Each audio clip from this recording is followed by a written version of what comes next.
بسم اللہ الرحمن الرحیم۔ زندگی میں کبھی بھی ہار مت مانو، کیونکہ کھیل ایک ہی پل میں بدل سکتا ہے اور آپ جیت سکتے ہیں۔ آنکھ سے آنکھ ملانے کا ہنر رکھتا ہے، ایسا لیڈر تو زمانوں میں کہیں ملتا ہے۔ آج تحریک انصاف کی تقریباً ساری لیڈرشپ جیل میں ہے، اور بدقسمتی سے میڈیا اور انسانی حقوق کی آوازیں خاموش ہے۔ عوام سے پوچھتا ہوں، موت، ذلت اور رزق تینوں اللہ کے ہاتھ میں ہے، تو ڈر کس بات کا؟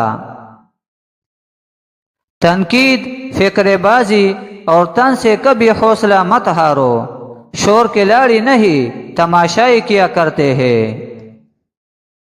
ہمیشہ ہمت رکھو، باہمت لوگ کبھی ہارا نہیں کرتے، یا وہ جیت جاتے ہیں یا کچھ سیکھ جاتے ہیں۔ خوف انسان کو چھوٹا انسان بناتا ہے، خوف سے آزاد ہونا سیکھے۔